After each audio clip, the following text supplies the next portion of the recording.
How wonderful that some of you already got to visit a mosque. You're very fortunate here in Atlanta because you have many mosques, many opportunities to reach out to our Muslim brothers and sisters. In the whole state of Vermont, where I hail from, we have one. So you have no reason to not visit. It's right around the corner from you. There are mosques everywhere. And it's important that we visit because Islam is the most misunderstood and the most maligned religion in the world today. We are being whipped up into fear of Muslims.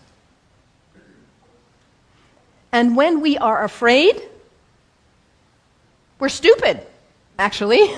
We're operating out of just that reptilian part of our brain. When we're afraid, we don't have access to our higher functionings, our whole self, the power of the knowledge in our hearts, our whole being.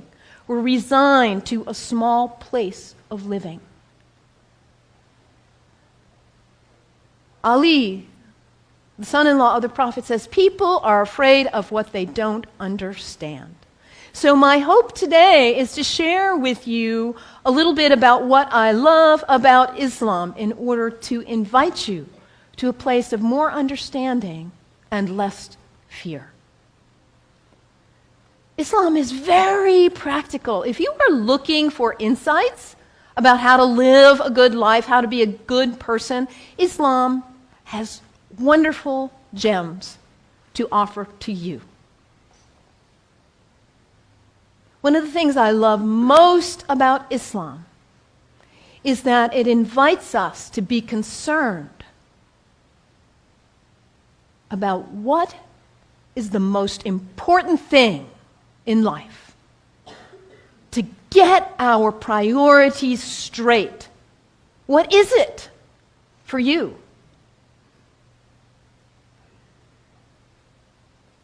Stuff? Money? Power, prestige, family, kindness, service, love, art, compassion. What is it for you?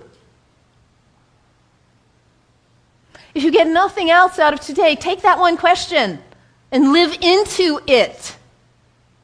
And if you don't know the answer yet, find out. What is it for you? What's most important? In Islam, the answer is very clear. La ilaha illallah, Muhammadan Rasulullah. There is nothing but the source. God, the one. How did you say it, Anthony? That love which is greater than we can know. That's what matters. And Muhammad is his prophet. Is the prophet of love. La ilaha illallah, Muhammadan Rasulullah. And the thing about us humans, when we get that clarity, we know what's important. What do we do with that? We forget. That's who we are. We humans, we are the great forgetters. How many of you made a New Year's resolution back on January 1st? How are you doing with it now? Let's be honest. How were you doing January 7th? We get this high resolve and this clarity, and then we get caught up in all the distractions, all the things pulling our attention here and there, and we forget. That poet, Mary Oliver, says, what is it you plan to do with your one wild and precious life? What is it? In order to not waste our life, we need to regularly hit that reset button, come on back to center, to our heart, to what we know is really why we are here, what we know is really important. Regularly throughout the day, to stop and come back and say, well, let me check in and remember what matters so I don't waste my day or my week or my month or my life. And for Muslims, this is prayer, salat, It is the second pillar of Islam. The first pillar, la ilaha illallah, to know what matters. And the second pillar is to hit that reset button in order to regularly come back to center and remember what really matters. And for Muslims, this is not an activity in the head. It's an activity of the whole body. Allah Akbar, Allahu Akbar. Bismillah ar-Rahman ar-Rahim. Alhamdulillah, Rabbil Alameen. Ar-Rahman ar-Rahim. Malik Yawmiddin. Iyyak na'budu wa iyyak nasta'in. As-siratal mustaqim. Siratal ladhina an'amta alayhim. Ghayril maghdubi waladdallin. Amin. Allahu Akbar. Allahu Akbar. Allahu Akbar.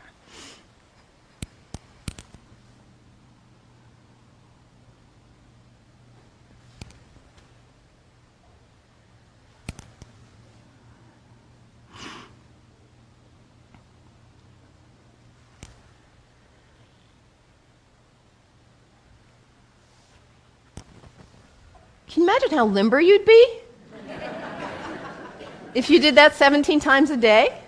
And it's done in the direction of Mecca, northeast, more or less. To hit that reset button in order to come back, to hear that voice still and small like we just sang about, to come back to what matters. So practical, I love that, the second pillar of Islam. Islam also reminds us to always be concerned about those who are less well off than ourselves. Over and over in the Quran it says, be concerned about the widows and orphans. Be generous.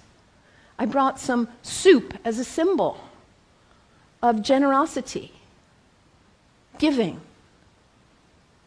donating to food banks, giving to people who need food. I think about Muhammad almost like a spiritual, a social genius. He himself was an orphan. By the time he was 6 years old, he had already lost both his parents. He knew marginality. He knew it. And what happens when there is imbalance in a society where there are some who have a lot and some who don't have enough? What happens here? Those who don't have enough are suffering, aren't they? Out of their lack of nutrition, food, healthcare, hygiene, educational opportunities, they suffer. And in their suffering, they may experience illness. Their illness doesn't stay there, does it? It spreads to the rest of the people. And in their need, they may choose to engage in criminal activity just to try to put food on the table. And that destabilizes the whole society when you have some without and some with too much. And what about the people with too much? Greed is spiritual bankruptcy. We cannot know well-being in our hearts when we are surrounded with too much while others are suffering. It creates instability. And Muhammad, peace be upon him, he was a spiritual genius, saying, let's bring it back into balance. Let's give. Let's be generous. And this is the third pillar of Islam, zakat, generosity. I love that about Islam. And I love, too, that Islam invites us to take a break from our habits. We humans, we're habitual creatures. We just are. We do something once, we do it again, we just do. How many of you are sitting in the same seat you always sit in today? That's okay, nothing wrong with that. We're creatures of habit. And if the habit's a good one, like brushing your teeth, wonderful. It strengthens you. Your habits can raise you up to give you strength and clarity to live your life on purpose with integrity. Or your habits can pull you down.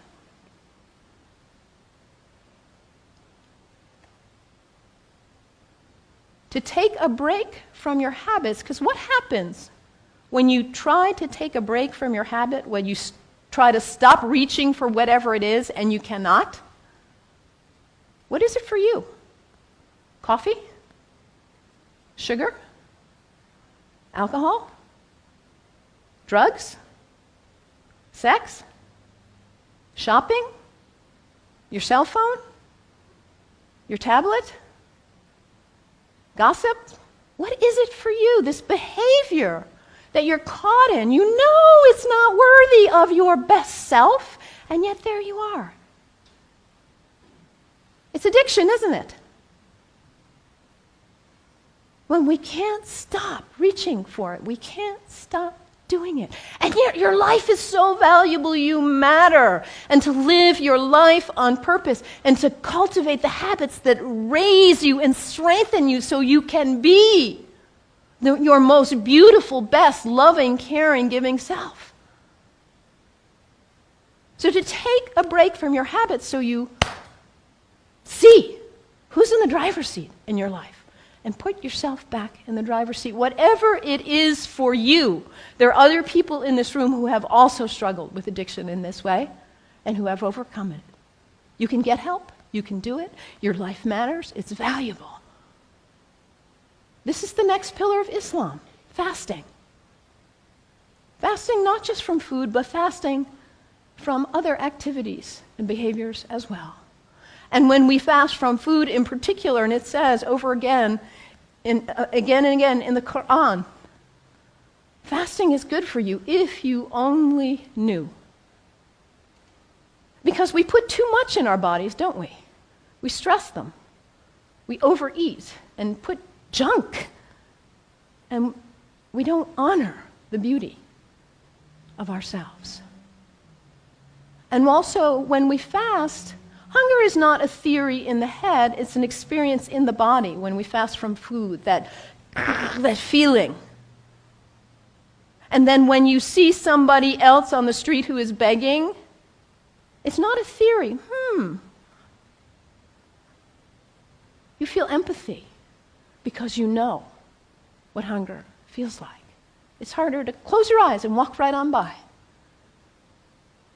Muhammad, that spiritual, social genius, to create harmony and stability in society. The fourth pillar of Islam, fasting, taking a break from your habits. So practical, I love it. And I also love about Islam that it encourages us to take a break from our location, to travel with intention, to recognize the power of space, the sacredness of space, and how the greats who have walked on this earth have blessed the earth with their presence, their breath, their thoughts, their actions. I know you are on the verge of a major decision about this sacred space for you. You have made this place sacred by your presence here.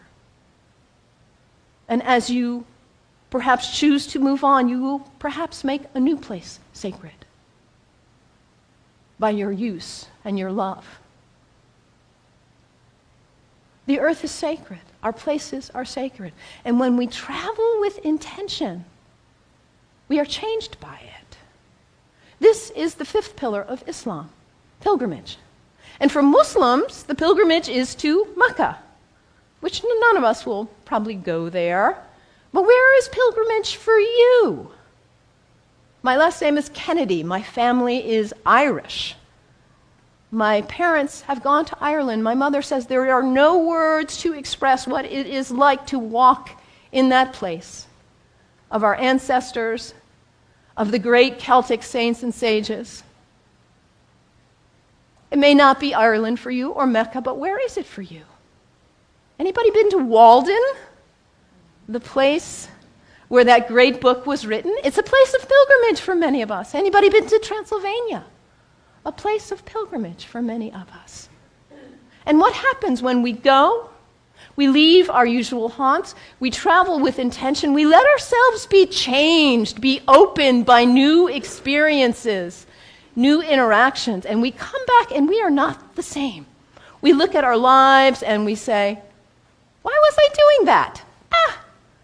I'm not going to waste my one wild and precious life on that. And we come back renewed, and with a new value, a new understanding of the sacredness of our location, the beauty of the earth. I love this about Islam. So practical. What's the one thing that matters in your life? Hit that reset button regularly so you come back to your purpose. And don't be self-centered. Be always concerned about others and their needs, those less well off especially. And recognize the sacredness of the temple of your body. Cultivate habits that are worthy of you, that lift you to the best of who you are.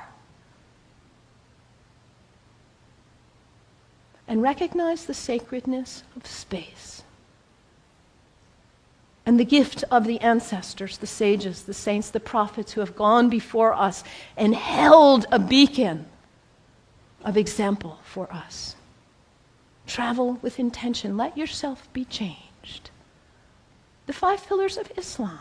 What great practical advice for living your life on purpose. And yet, at the same time as all of what I've told you is true, the beauty of this great tradition, we are being whipped up into fear against Muslims and Islam. I have a dear friend, Rudy, who is a retired UU minister and a Sufi like myself. And about 7 years ago or so, he said to me, Mellon, Rudy grew up in Austria under the rise of Hitler. He said, what I see going on in the world now in the United States reminds me of my childhood in Austria. And in that time, it was the Jews who were being maligned, and now it's the Muslims.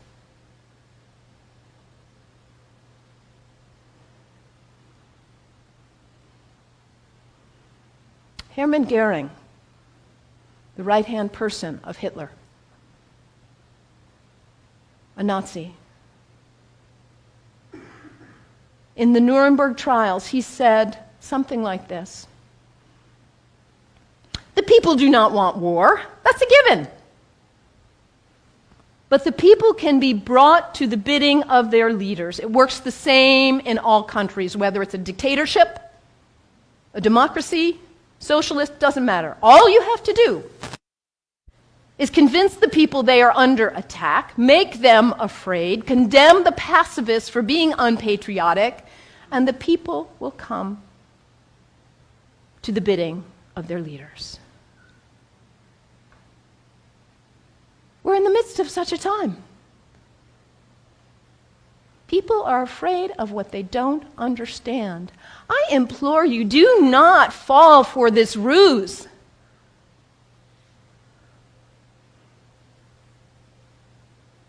Because, as I said earlier, when we are afraid, we are stupid. We are relegated to a very small part of our mind. People who advocate violence are dangerous, whoever they are. Within Islam, guess what percent of Muslims, this is based on a Gallup study worldwide of Muslims, guess what percent of Muslims think violence is the way to go, is an appropriate response to what's going on? Less than 1%. This is really accurate social science research. And this less than 1% of Muslims who advocate violence are getting 75% of the media coverage.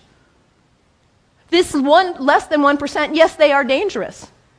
The fringe in any religion is dangerous, whether they are Christians or Jews or Sikhs, whoever.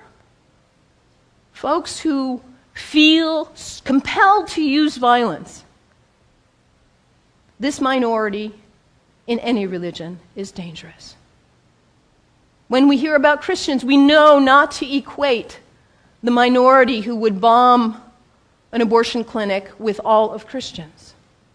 The same is true with Islam. This Less than 1% who would advocate violence, they do not speak for Islam. The people who speak for Islam are the people who are most concerned about living life on purpose. Not wasting your wild, precious life, but hitting that reset button, coming back to center. Being concerned about justice and everyone's needs. The true Muslims are the people who recognize the temple of the Holy Spirit, which is our body, and cultivate life and living and habits that are beautiful and worthy. The true Muslims are the people who respect the earth and the prophets from all traditions. So I implore you, you've got Muslim neighbors all around. Go visit. Make friends.